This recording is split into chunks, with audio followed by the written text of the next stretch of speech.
Apa kabar? Senang sekali ketemu dengan Anda semua ya. Cuacanya mendung-mendung di sekitar tempat saya, tapi tetap aja panas. Saya kira di seluruh Indonesia juga suasananya, cuacanya juga panas dan sepanas suhu politik kita dalam pekan-pekan ini. Begitu ya, Bung Rocky ya? Iya, semua orang kena suhu panas nyari oase tuh. Lalu Hmm. Pak Jokowi sebagai kepala kampung mengundang Mm-mm. ke sungai, seolah-olah di situ air jernih. Tapi ada pepatah bilang begini nih, Ah. you may lead the horse to the water, but you cannot make it drink. Anda boleh menggiring kuda-kuda ke tepi sungai, tapi Anda nggak bisa paksa mereka minum kalau Ah. mereka nggak haus. Itu juga yang dilakukan Pak Jokowi sebenarnya, menggiring kuda-kuda ini seolah-olah mereka haus. Padahal semua mereka itu nggak perlu sungai sebetulnya, karena jelas Prabowo nggak perlu minum karena dia nggak haus tuh. Jelas Erlangga juga demikian. Jadi warawiri Pak Jokowi justru menunjukkan bahwa Pak Jokowi ingin tadi berupaya untuk memetakan kembali. Padahal kuda-kuda ini udah liar, udah kemana-mana tuh. Itu soalnya tuh. Ya, ya, ya. Oke, jadi ini kelihatannya semacam apa ya? Upaya terakhir lah di balik Pak Jokowi tetap mencoba menunjukkan kendalinya kan gitu kan dan kelihatan berarti seperti yang dugaan dari teman-teman di P3 katanya mungkin kemungkinan Pak Jokowi akan menawarkan kembali kepada Pak Prabowo untuk sebagai calon wakil presidennya dari Pak Ganjar Pranowo begitu ya. Dan ini kan tetap aja kalau ini bisa terbentuk ya Pak Jokowi punya saham lagi di Ganjar Pranowo yang sudah hostile takeover oleh Bu Mega.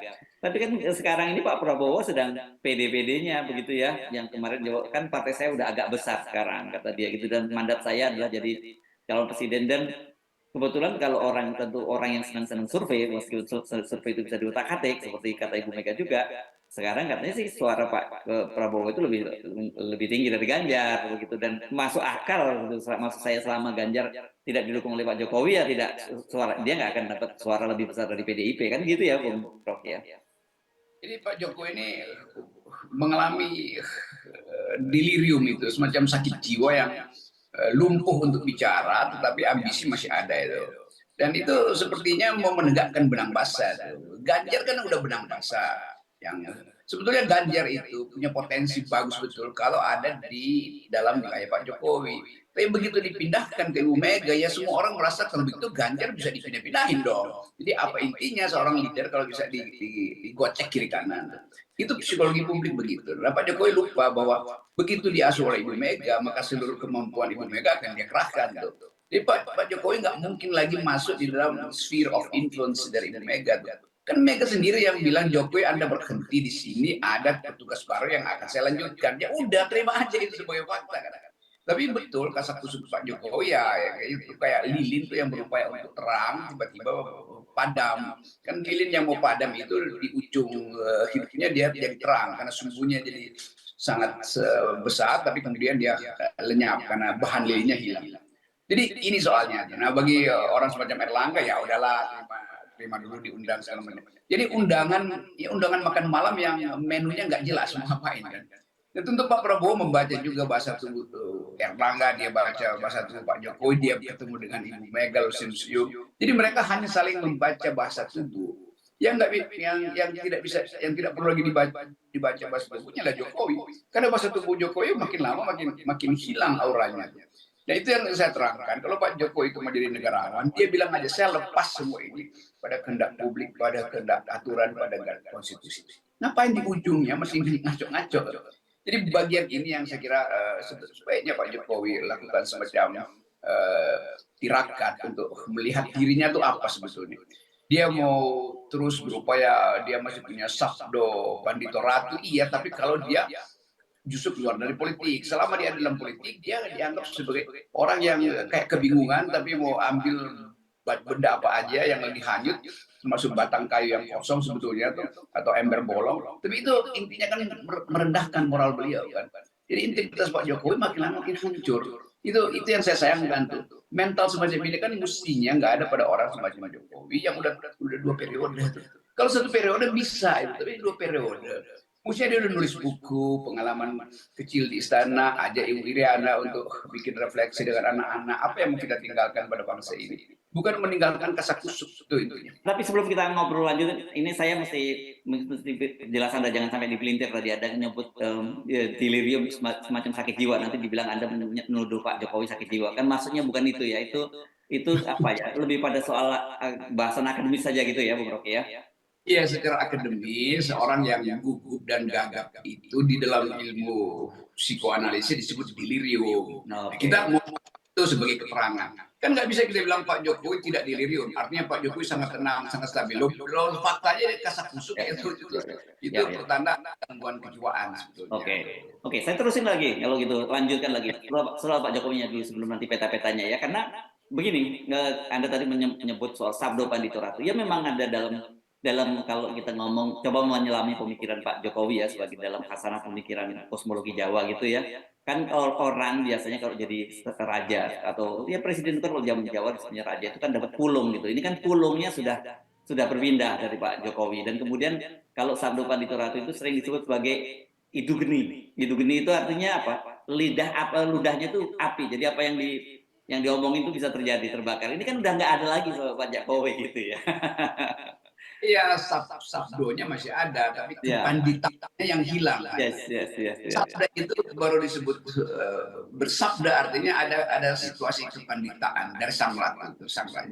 Ini dia merasa dia masih raja, tapi tanpa etika kepanditaan, kan itu masalahnya. Jadi sekali lagi juga buat mungkin komunitas politik Jawa merasa kenapa raja kita masih memaksa itu, padahal pulungnya udah pindah. Jadi itu intinya tuh. Nah, kita mau lihat sebetulnya apalagi usaha Pak Jokowi itu. Kalau ini kan masih bulan September tuh pendaftaran tuh. Jadi selama 5 bulan ini mau ngapain Pak Jokowi? Kalau dia tetap fokus pada pembangunan misalnya, mungkin masih ada yang bisa ditinggalkan. Sekarang dia nggak tahu mau ngapain. Pak Jokowi dulu kemarin tuh fokusnya pada Elon Musk. Ternyata ditipu Elon Musk.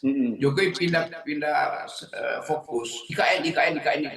Akhirnya menterinya sendiri bilang nggak akan ada investor masuk IKN. Karena soal regulasi, gimana mungkin IKN udah ditetapkan sementara tanahnya belum beresin kan? Itu juga ambisi yang ngaco. Jadi ini Pak Jokowi semacam ingin membuat menara Babel. Yang punya ambisi untuk pergi ke atas langit itu, sementara di bawahnya nggak ada komunikasi yang baik di antara para pekerja menara Babel, maka saling mengucapkan hal yang akhirnya menara Babelnya runtuh kan. Itu bahaya itu kalau kehilangan kepanditaan di dalam upaya mengucapkan sabdo sang ratu. Iya. Soal IKN tadi saya juga agak terheran-heran ya. Kan kemarin pekan lalu kita bahas ya bahwa Pak, kenapa ya Pak Menteri PUPR kok bicara semacam itu? Dan kemarin diulang lagi gitu pernyataan dari Pak ini bahwa kita sekarang cuma bahasanya agak lebih berbeda bahwa investasi berbagai adalah sekarang semua mengandalkan APBN. Saya lagi mikir-mikir, apakah ini praconditioning atau ini sebenarnya sedang menyiapkan semacam emergency exit atau skoci? Karena ini kan orang yang paling dekat dengan Pak Jokowi, ini kepercayaan Pak Jokowi Menteri PUPR ini ya. Dan kedua, apakah ini praconditioning untuk juga akhirnya menggunakan APBN gitu, seperti juga kereta cepat gitu, karena ya itu tadi dengan alasan bahwa kesinambungan pembangunan harus dilanjutkan dan tidak ada investor yang masuk gitu. Itu artinya di kalangan kabinet udah mengalami demoralisasi. Dan semua orang tahu bahwa dari awal kita bilang Pak Jokowi itu berbohong soal IKN. Tapi kan semua orang mengeluhkan dia bahwa kabinet bilang nggak itu bisa Bahlil lah segala macam. Ini bisa kita. Ternyata memang nggak bisa kan. Jadi seorang menteri yang dulu udah kita duga satu menteri pasti akan mengatakan ini nggak mungkin lagi. Nah Pak Jokowi itu masuk dalam jebakan self-fulfilling prophecy gitu. Jadi yang diucapkan seolah akan terjadi itu. Tapi sebetulnya kan secara gampang kita bisa baca pikiran dunia juga menganggap ini Jokowi ngapain. Joe Biden berkali-kali memberi sinyal ini buat apa IKN itu tuh, dan minta tolong saya untuk jadi calo di luar negeri untuk pinjaman bilateral atau multilateral atau antar lembaga keuangan. Kayak itu nggak jalan tuh. Semua bank yang dari SoftBank segala macam itu investor dari Timur Tengah nggak ada yang masuk kan. Jadi sebetulnya tipu-tipu dari kalangan dekat Pak Jokowi yang ingin mengeluk-elukkan Pak Jokowi terus, itu bahayanya. Bahaya kalau feodalisme ada di dalam sebuah kabinet. Akibatnya keputusan rasional nggak bisa dibuat. Ya. Nah, oke. Dan kan kita tetap saja berpikir bahwa kenapa Pak Jokowi ingin cawe-cawe terus, bahkan kalau bisa tetap mengatur siapa yang akan jadi presiden, the next presiden itu saya kira salah satunya itu bukan hanya IKN ya, salah satunya adalah IKN yang dianggap nanti akan menjadi semacam legacy dari Pak Jokowi itu. Dan mungkin Pak Jokowi membayangkan selain dari sisi Pak Jokowi sendiri ya, nanti one day ketika itu ibu kota baru datang tuh sampai berapa ratus tahun yang akan datang akan dikenang, oh ini warisan Pak Jokowi gitu. Di luar bahwa juga ada kepentingan-kepentingan dari oligarki yang tetap ingin agar proyek itu dilanjutkan. Saya bayangin berapa tahun lalu Pak Jokowi ngeledek Pak SBY dengan datang ke Hambalang yang mangkrak kan. Iya, iya, iya. Bayangin nanti 2 minggu lagi SBY atau anggota Demokrat datang ke IKN dan foto-foto di situ di mana, bahkan beton awal pun nggak ada, itu yang ada gali-galian yang nggak diterusin. Kan nanti saya geledek-geledekan kan. Jadi Demokrat pasti akan ngeledek juga karena Jokowi pernah ngeledek SBY kan. Mana tuh Hambalang mangkrak tuh. Sekarang yang terjadi sebaliknya tuh. Bukan sekedar Hambalang ini cuma pusat olahraga. Ini adalah ibu kota yang mangkrak. Jadi apa namanya itu ibu kota mangkrak, dari IKM jadi IKM, ibu kota mangkrak. Oh tapi jangan salah loh Bung Rocky, kalau dari laporan Pak Kepala Bappenas Pak Suharto Monoarfa itu sudah 26% loh itu selesai di IKN itu. Jadi udah bukan galian lagi, udah ada bangunan-bangunan. Nah itu lebih serem lagi menurut saya kalau ada bangunan-bangunan besar kosong di sana nanti. Ya itu saya tahu tuh Pak Soeharto, Bappenas dulu. Ya kalau kita dapat bocoran kan Soeharto juga bingung, ini jalan apa enggak sih Ya, studi ya, ya. proyek. Tetapi untuk progress report kan nggak bisa dibilang dari 12% jadi 11%. Karena mesti dari ke 12, 14, 16. Lama-lama algoritma itu jalan. Jokowi mau tagih, itu berapa persen? 12 Pak, sekarang berapa persen? 11. Nah itu masih bohong kan. Maka terpaksa Bappenas mesti tipu-tipu juga. Udah 20% sampai 24%. Jadi kemajuan itu hanya ada di dalam upaya melaporkan progress report supaya presiden senang. Jadi terlalu lama presiden dibodohin sebetulnya oleh stafnya, tetapi juga stafnya nggak punya cara lain karena menganggap presiden memang ingin dibodohi gitu. Dan ini intinya. Sampai akhirnya seseorang yang dari dalam kabinet yang mengerti betul duduk perkara ini mengucapkan bahwa ini nggak mungkin jalan. Jadi kita mau berterima kasih pada siapa? Ya berterima kasih pada Menteri PUPR yang pada akhirnya mengatakan bahwa memang nggak bisa jalan. Apakah Menteri PUPR pertama yang bilang? Bukan, itu Faisal Basri dari awal udah riset itu, Said Didu riset itu, Rizal Ramli apalagi, semua ekonom Indonesia itu meriset itu bahwa itu nggak mungkin jalan, secara ekonomi nggak bisa, secara ekologi juga nggak bisa kan. Jadi faktanya bahwa kebijakan selama Pak Jokowi itu betul-betul didasarkan pada ambisi, bukan karena rational calculation. Apalagi internasional, dunia internasional yang dianggap, oh Pak Jokowi bilang waktu itu semua lembaga itu udah ada 120 MOU untuk masuk ke IKN. Batal kan? Karena ada krisis ekonomi dunia tuh. Jadi ekonomi itu harus diasuh dengan jalan pikiran, bukan dengan jalan ambisius itu. Kan nggak mungkin APBN kita dipakai semua untuk bikin IKN, lalu kita bangkrut aja kan? Padahal hak mak-mak untuk dapat puskesmas, dapat sedikit susu atau protein buat bayi itu lebih penting. Stunting kita itu makin tinggi, sementara Jokowi masih ambisi untuk IKN kan kontras betul tuh soalnya. Ya, ya, ya, oke. Jadi artinya sebenarnya ini boro-boro mikirin IKN ya, saya kira sekarang Pak Jokowi. Sebenarnya kita tetap kembali lagi ke yang saran kita semula, sudahlah Pak Jokowi ya. Nggak, orang akan seperti Anda sebutkan, orang bangsa kita ini pemaaf kok gitu ya. Memang akan ada paling diledek seperti Anda nanti diledek oleh Pak SBY atau siapa gitu, oleh AHY itu. Tetapi kan Pak Jokowi beda dengan Pak SBY. Kalau Pak SBY bagaimanapun tetap punya partai, tetap dia tampil lagi ke publik dan sebagainya. Saya kira kalau Pak Jokowi kan beda. Karena setelah selesai dari jabatan presiden ini, Pak Jokowi pasti akan pulang kampung gitu ya. Seperti dikatakan juga oleh Pak Jokowi sendiri dan juga seperti diharapkan oleh Gibran putranya gitu. Sudah rumahnya pun udah jatah negaranya dipilihnya di sana juga di Karanganyar ya, tangga dengan Solo gitu. Itu soalnya tuh. Kita bayangkan Pak Jokowi nanti akan diantar pulang, lalu orang menganggap ya udah dalam 2 minggu nama Jokowi hilang dari peredaran. Lain SBY, dia turun sebagai presiden, partainya masih ada, maka dia masih bisa manfaatkan itu. Nah itu pentingnya kita baca dari awal tuh Pak Jokowi ingin juga punya peranan penting. Untuk apa? Ya untuk supaya dia masih bisa numpang dalam isu-isu politik, supaya Gibran atau siapa anak-anak beliau itu masih punya potensi untuk tampil juga sebagai tokoh politik. Itu kan secara tidak langsung menunjukkan ada upaya dari Jokowi untuk bikin semacam dinasti itu. Jadi dalilnya di situ tuh. Kalau Megawati nggak peduli mau turun nggak turun, dia masih punya PDIP, dia masih bisa skip semua hal. Sekarang Jokowi mau mengendalikan apa dengan alat apa? Itu intinya kan. Jadi setiap kali Pak Jokowi panggil partai-partai, partai-partai bilang, ya, berapa lama sih? Paling 3-4 bulan lagi dia udah nggak bisa berkuasa. Jadi itu intinya tuh. Kita mau kasih nasihat pada Pak Jokowi supaya lengser ke Prabon, datang baik-baik pada masyarakat sipil, minta maaf aja bahwa kemarin terlalu arogan, menghalangi oposisi, membuat negeri ini terbelah, divided by aspek-aspek religius segala macam. Jadi itu yang saya inginkan, Pak Jokowi tampil sebagai negarawan di ujung pemerintahannya. Saya misalnya bayangin, ini masih ada 4 bulan efektif. Setiap bulan Pak Jokowi kasih public address. This is my mission, this is my speech. Kan begitu kan? Saya mengucapkan sesuatu pada bangsa ini. Tentu dengan dalil yang sederhana bahwa dia ingin bangsa ini melanjutkan sesuatu yang mungkin bukan yang dia rencanakan. Kan itu kalimat itu bagus kan? Ya, oke. Tapi begini ya, saya mesti agak beda pendapat sedikit dengan Anda soal nasihat ini. Yang saya kira ini nggak mungkin dilakukan, karena Anda tahu Pak Jokowi bukan tipikal orang seperti itu. Bukan orang yang bisa merangkai kata dengan bagus, bisa menyampaikan narasi dengan baik semacam itu, karena itu kan perlu baca-baca buku yang tebal tuh, Bung Rocky, untuk menyampaikan semacam itu.